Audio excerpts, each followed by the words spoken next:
Explosion Network podcast is never late, nor are they early. They arrive precisely when they're meant to. Welcome to the Lord of the Rings Extended, a Middle-earth podcast from explosionnetwork.com.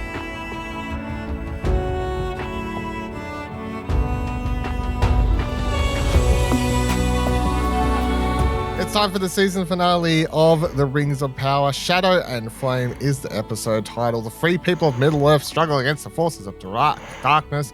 My name's Dylan Blight, and joining me, Ashley Hobley. Hey Dylan, excited to be here to talk about a massive episode, The Rings of Power. Indeed. Season finale, massive episode. Look forward to watching season 3 in 3 years. This week's episode directed by Charlotte Brändström, of course, for the season finale, written by John D. Payne, Patrick McKay. What did you make of the season finale? I think it was good overall. It just, I feel like some storylines got short shrift at the end. They just like, we need to resolve these quickly. You haven't. I agree. Which ones are you thinking though? I'm thinking Gandalf and the Nori and Poppy. Yep. And the Númenor stuff. Specifically the Isildur on his end, you know? Yeah. I feel like pretty much any character we didn't see last week. I feel like every character other than Sauron and the elves got supercharged to finding an ending. Well, I feel like not even if dwarves, not an ending, like, but dwarves got like a little bit, important stuff, but yeah, obviously the focus was on, and probably rightfully so, on what was happening post Sauron last week with Sauron and the rings. Yeah, so of course most episode is Sauron and the rings. That's been chasing after them rings. We now live in a world where, you got everything but the one ring. That's the world. It's the only one that needs to be made. Only one needs to be made. What do you think? So Sauron is torturing Kullagrimbor for like 10 minutes in this episode, and I think was probably the best scene of the show, episode, maybe. easily. Maybe the show, yeah, good point.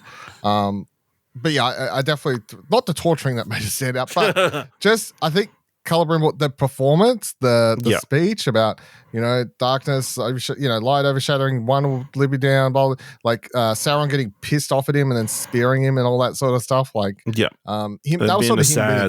Kullagrimbor got one in that moment, I feel like, having that final say sort of thing. So, yeah. That was some really good stuff. What did you make of all that? That was really cool. Even from the start where fucking Sauron's just got a massive longbow, just putting arrows in him like a fucking psycho. And then, Kullagrimbor too, we've seen a lot of times before, like defiant person who won't reveal the information that they want to, But just kind of talking shit. And then like, Sauron does do the torture thing where he's like fucking moving the arrows around his chest. Again, like a fucking psycho. But yeah, Charles Dance, I think it is, who plays Kullagrimbor. Fantastic performance. Right to the very end. He says the name. He says the Lord of the Rings. Yeah.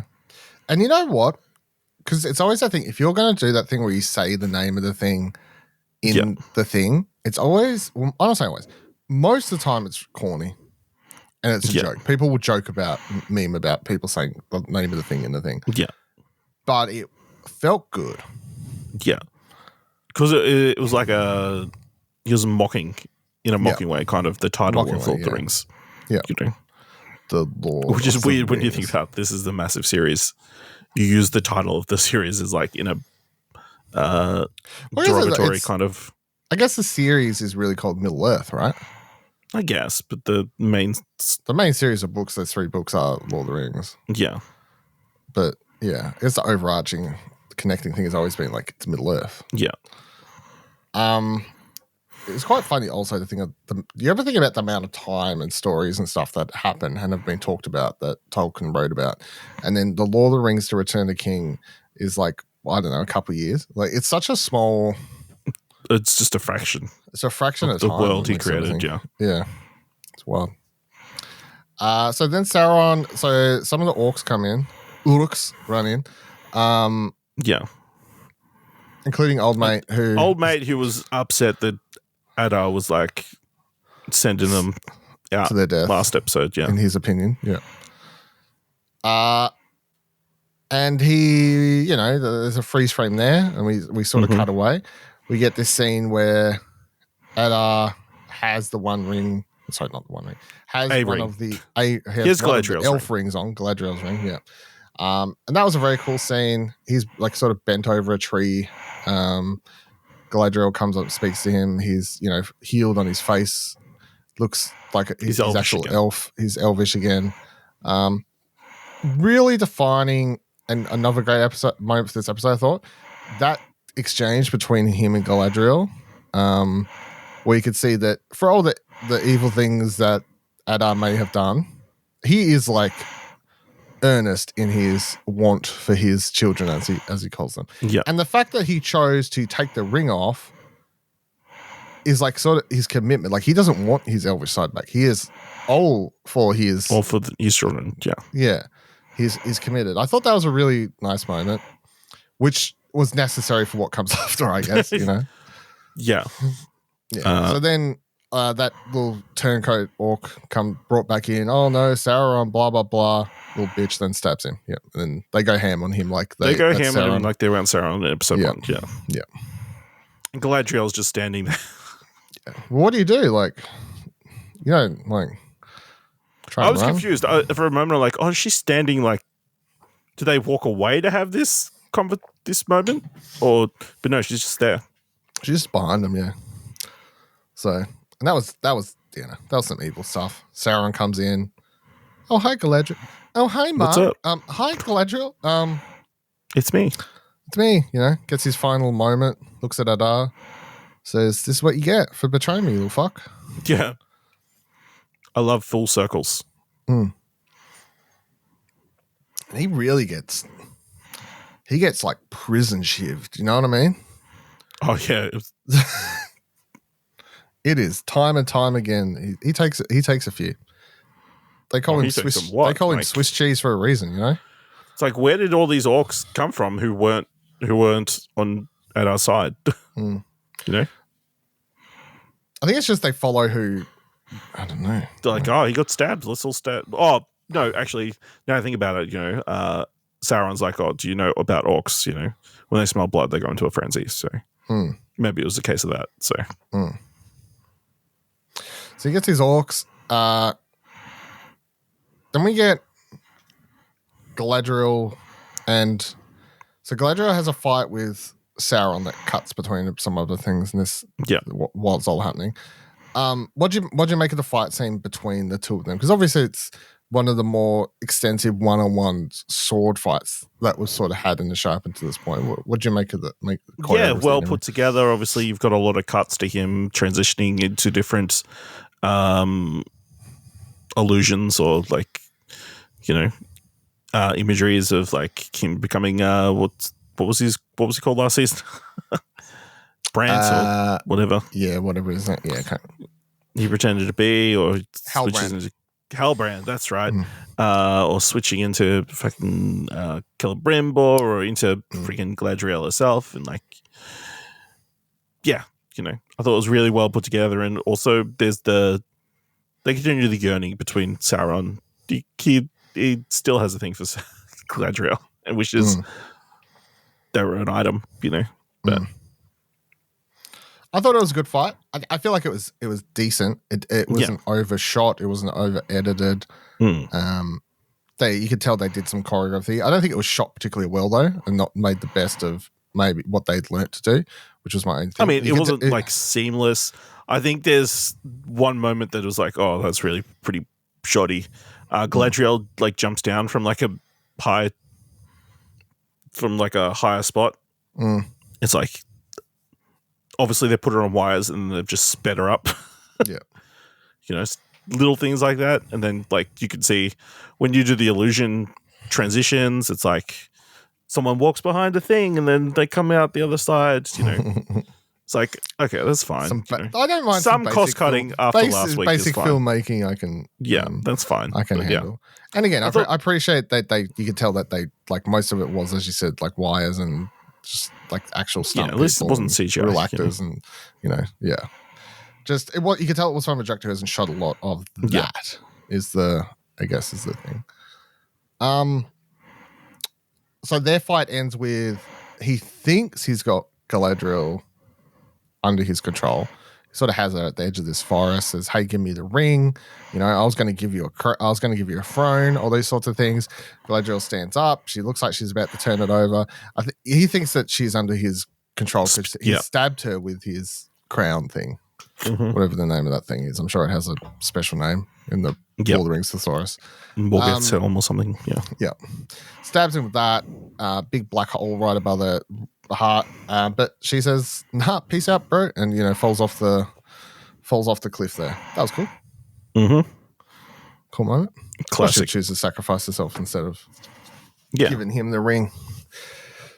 That was cool. So then we get the king and Elrond find her there following their little fight out. They were captured They were captured and they weren't killed because they're the leaders. Yeah. And Arondir is alive too. After our speculation like this. To keep them all alive, and I guess so had Adar. So they're all alive is what the thing is there. But then the dwarves come in, backup fighters, they fight their way out. Cool.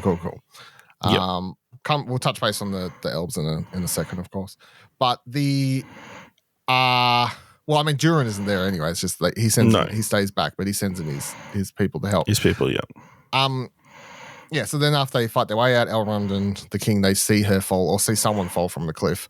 Go find her. She's nearly dead. She's got this, gaping black hole where she's been stabbed.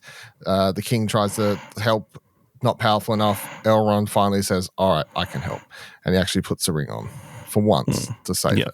Even the whole season, he's never wanting to put the ring on, which is again a moment because he put it on to help her. That's the of course he did. Yeah, for all their back and forth bickering and politicking, they end of the day he would do that for her. Now, just because there's a lot in the epilogue, we'll continue just to wrap up the elf story a bit here. So we sort of cut ahead. They've all escaped, and they've gone to I'm mental blanking on the name of the place, but they've gone to where they know where we know they are in the future in the films and everything. Rivendell. Right? Rivendell, thank you. So they're in Rivendell prior to it having any sort of buildings and stuff. That's crazy. And stuff like that. I didn't know that. I just looked at the Wikipedia article, which is like a valley north of the city. I'm like, oh, it's like very pretty and like bright. They have all these wide shots. You're supposed to be sitting there watching and going, oh, it's Rivendell. You're like, oh yeah. Okay. They just found this random spot that they're hunkering down with because, They say it's like protected and everything. Like it's this protected spot they had. So yeah. I guess it makes sense now. Yeah, makes sense. Yeah, Rivendell. Now discovering it's Rivendell, how do you feel about them ending the elf storyline there with them having a last hurrah where they all agree to fight? Yeah, they're like, we can either run and hide and keep hiding or fight. What do you reckon, Galadriel? Galadriel says, "Let's go." She recites the speech that Celebrimbor gave to Sauron, even though she wasn't there. No, but he told her about it. Remember? Yeah, okay. That's enough for me. I'm willing to go with that. He told her about the light darkness thing. Yeah. Yeah. Yeah, I thought it was a good way to wrap everything up and like obviously, leave it off on a hopeful note, even though this has been a very what's the Emperor Strikes Back season? Sour season? Empire Strikes Back season. Yeah, like a downer, like a in that they lost. Yeah, okay. They lose, yeah. We gotta lose before you can win, That's true. All good battles. I like the way everything wrapped up. I'm keen to see how far, or not for far. the elves. For the elves. Yeah. All right. So quickly on the dwarves. Not a lot happened here, but a lot as well. It all basically happened before the credits even started. King Durin goes down, continues mining. Durin, the whatever third or whatever he is, comes down. His son, ready to fight, but then says he can't fight. His father goes through, finally awakens the Balrog. Balrog comes out, big money at the screen moment. Yeah. Fucking let's get this shit done before we spend our budget, they say. And it basically plays out with him like finally getting rid of the ring, sacrificing himself to save the mountain for what time they can. What do you make of this scene and just the fact that it all took place before the prologue, before the credits? Yeah. Cool money shot. Definitely going to be a screenshot for a lot of people. If fucking King Durin like jumping down, axe in hand, knocking the Balrog out and like kind of collapsing, I guess, the cave entrance that they inadvertently made or purposely made. But yeah, what we had theories about what was going to be the Balrog thing, and I think it delivered. It was very cool, and definitely sets things up for next season of how they're going to fucking deal with this massive fire monster that's living underneath the mountain. Yeah, it's like they've locked the door, but it's there. It's there. It's like when you see a spider in your room. Yeah, but you don't catch it. Yeah, like you burn the house down, right? Yeah, that's what we do here in Australia. Yeah. Get spider insurance. Yes, damn right. I thought it was a cool way to start the episode. I thought the Balrog looked really cool. Again, I think the show has money behind it, and I think at most things it looks. I think really they good. know that they need to make the Balrog look fucking fantastic. And it did look really cool, I thought. I think I did catch the inside thing, and they said, "Oh yeah, that was one of the first things we thought of that shot." Yeah, okay. I didn't actually I didn't watch it this week. So, is this the one time you've watched it? Is the final episode? Okay. It's cool though, right? The behind the scenes thing. I thought it was going to be longer, saying like 10 minutes, but yeah. Yeah, well, I think they're like the range depending on like 10 to 15 minutes. So, but and they always like usually just focus on one or two people. So, so that was cool. And then obviously the only other thing we get really for the dwarves is them trying to figure out how to move forward. And I mean, they don't answer that question, but they just tease it on the shot by looking at the rings and saying that all these other dwarven families or whatever you want to call them, I don't know. They're seeking payment. And his brothers and the other from the other clans, like they're claiming ownership. He of the throne wanted all the stuff. tributes for the rings when they all came together. Yeah. So King Durin, the new King Durin, is in for a hard time ahead of him, I reckon. There's going to be a battle of succession. Really is a Game of Thrones up in this. Yep. Rock. Hey. Sopranos. Damn right. What do I want to jump to now? So we get what's that place that's boring? Númenor, thank you. So Númenor in the final episode sort of they now introduce a thing where so if you're religious at all, it's like religious. If you believe in the Queen, they're like, hey, you know how the sea monster thing like kind of anointed her the Queen? Yeah. Like spared her last week? That was Sauron. It's bullshit. Yeah. So yeah, anyone that if you follow that book, if you believe her, you're a traitor to the people, and we're gonna round you up and kill you. Yep. And that was whatever. I don't know kill, but yeah. Yeah, well, maybe.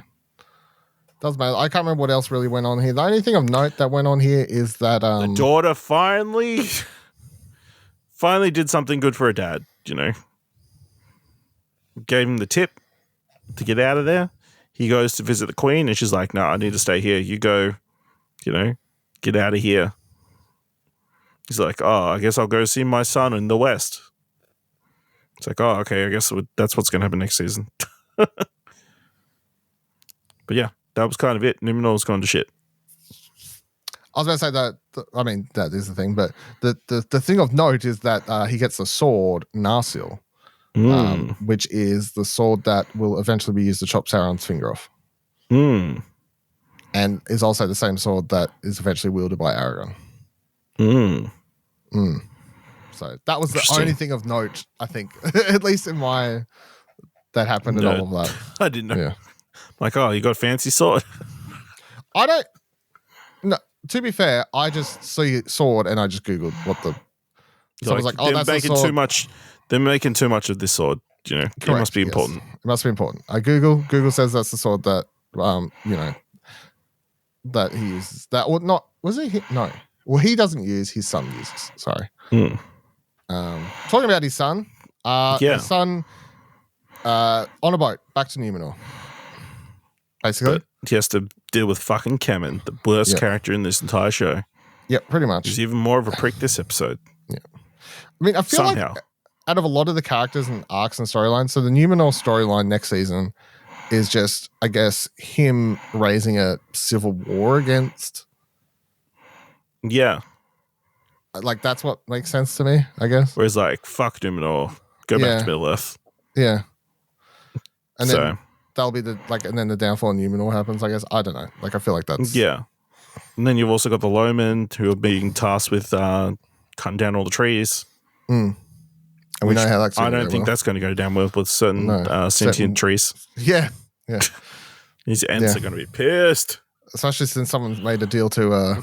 not cut down all the trees. Not cut down all the trees. So... So it's little things throughout the show sometimes, I feel. I'm like, everyone acts like the show's super dumb, but I'm like, nah, remember they did that one storyline with, anyway. Yeah. It's all coming together, there was nothing else really there, right? No, not really. That's fine. And then I guess, unless I'm missing anything, the final wrap-up part would be the Stranger, Poppy and Co. Nori. Poppy and Nori and the Stranger. So firstly, the Stranger makes a decision to go find his friends. When offered the choice, he turns up there. The Dark Wizard's there. Dark Wizard, whoever that may be, says, "Hey, I'm really happy to be here. I'm really a nice guy. Oh, I've just been chilling around here. I love hobbits and their potential other types of species. I love them so much. Anyway, what are you doing? You're being nasty with that person over there. Oh, I'm going to, go away. Anyway, come with me. Let's do evil things and beat Sauron and take over the world together." And then the Stranger's like, "No." And then he goes, "You bastard." And then drop some rocks on your head. And then he saves them. And then Poppy and Nori are like, "I reckon we're going to head off these people and go found a village somewhere maybe." Who's to say? What are you going to do? And he's like, "I don't know." And then Poppy's like, "You know what? You're a grand elf. Thanks, grand elf." And then because Poppy doesn't say it at the very least. All the other people just call him grand elf. Other people, they're like, "Thanks, grand elf. Thanks, grand elf. Thanks, grand elf." And he goes, "I am a grand elf. Hey, anyway, thanks so much." Pause there. So what'd you make of all the stuff with him, Dark Wizard? I feel like I was missing an entire episode of stuff that happened. It just felt like he popped up. Well, yes and no. And then they're like, "We're going to split up." The last time we saw the Stranger, him and Tom were standing at that crossroads, and Tom's like, I can either take you down this road, get your wand, get your staff, teach you magic, or you can go save your friends." And it sort of left that on a cliffhanger. So it starts with him, where you're like, he's made the choice to save his friends. Duh. Yeah. But I don't know. It just felt very rushed. It did feel very rushed. 100%. It felt very rushed. It's like, now you found your friends, but now we're going our separate ways, Yep. It's like you blink and that decision's made. Yeah, very much so, And the Dark Wizard, is he is he Saruman? I don't know. No, he's not Saruman. I refuse. I don't know. Could be. This is the start. He's like, "Hey, I'm a good wizard. I'm against Sauron." I don't know. Yeah. This was definitely the weakest segment. And then, I was fine with the grand elf thing. It's like, oh, maybe it's just like, wordage, it's like it sounds like my name, and that's what triggered it, rather than I'm going to call myself Gandalf because they said grand elf. Yeah. So how do you feel? Officially Gandalf in the show. Like, I'm fine because I'm enjoying him and his portrayal. Yes. I think that anyone who doesn't like the people, anyone saying that's terrible is not watching the show. Because the thing is, I would agree. If I was watching season 1, episode 1 of this, and they were like, that guy's Gandalf, I'd be like, nah, you have no chance. You cannot live up to Ian McKellen. Why are you doing this? This is dumb. They've sort of done the smart thing, which is they've introduced him as the stranger, spent 2 seasons with him. Now, with all the people watching the show, have gone, this guy's doing a really good job at playing this endearing character. He's very likable. It's very lovable. It's great. And then when he's revealed he's Gandalf, you're like, well, I'm already really liking this character and the performance. I'm on board, rather than the reaction of, no, he can't be, So yeah, I like it. I think it makes. I'm down. I don't know if that makes sense, but I like it. I don't think, and because I feel like we've also been kind of committed to it since the end of last season. Like, he's Gandalf. But yeah, I think the performance is what's winning you over, make it easier to accept. I mean, everyone kept doing this thing where it's like Gandalf doesn't show up to the third age, or like he has some big moment where he first shows up against Sauron or something. I don't know what the moment is, but I just see people talk about a moment, right? Apparently a young Gandalf like shows up and says, Sauron, get fucked, or something like that. I don't know. But to me, I'm like, okay, but where we're currently at in this storyline in the second age, does that are we really breaking anything canonically? Like, he's not going to go next season. Like, we're not saying next season he's doing that, So, like, he's still this young grand wizard in training. So I don't know. I think I get the hardcore like upset about timeline stuff, but I'm also like, I don't like you're presuming the timeline's going to break. I mean, we know the timeline's going to break because they're speeding everything up. So well, they're speeding it up a degree, but like, yeah. But I still think that moment could happen closer to when people want it to or believe it's supposed to, and that they're just jumping to conclusions. But anyway, jumping to conclusions is my middle name about this show.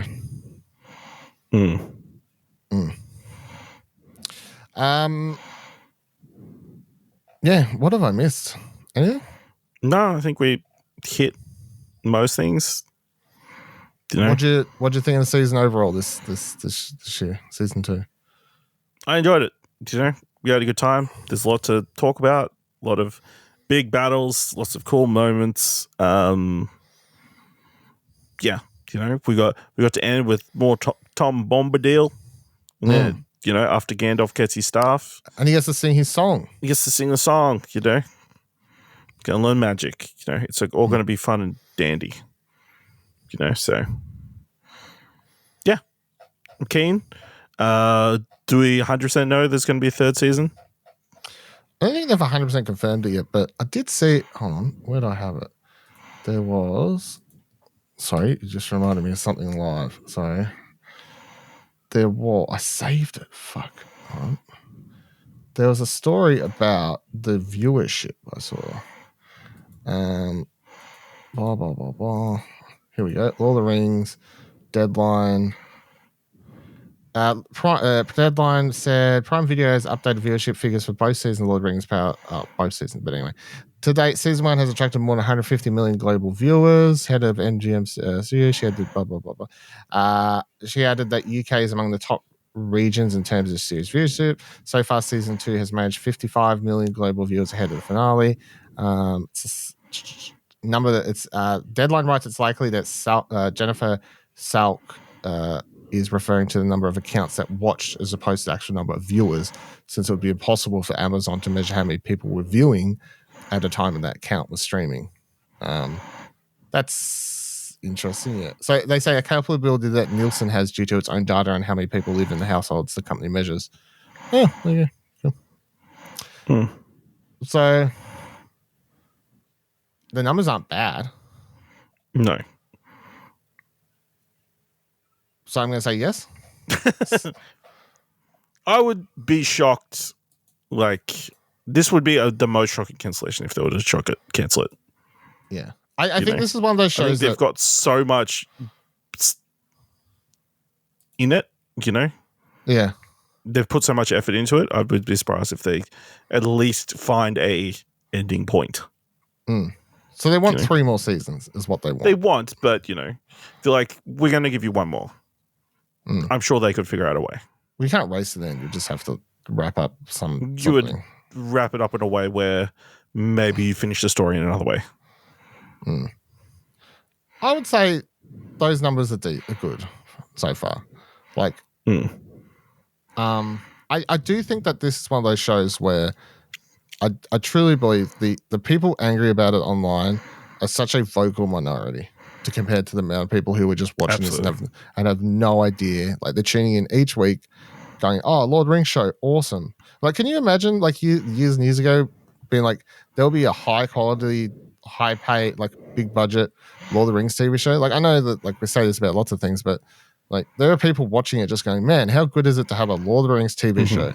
That's exciting. And they don't live chronically online like all these people and we do, so. Yeah. I'm sure I'm hopeful for a season 3. I mean, season 3 would, again, like, I don't really know. Well, actually, I don't. This is one of the things I actually don't know. I don't know when the One Ring is I don't know if that's, like, made anytime soon, but is that a season 3 thing, or? I would assume, I'm guessing that's what he's going to be working on next season. Yeah. So next season he does a couple trips around. Sauron does some trips, hands out some of the rings. Yeah, I guess hands out 9 rings, and then maybe goes to his mountain and makes his own ring. I guess. Yeah, that makes sense. That'd make sense. Yeah. Yeah. I'm very happy with the season. I've been really looking forward to it each and every week, and really having a good time with it. Enjoying, and you know what, the enjoyment I get from this show just makes me enjoy and look forward to other things like that movie that's coming out in November. Yes. What's that called? War of Rohirrim? Yeah. Yeah? That sounds right. Yeah.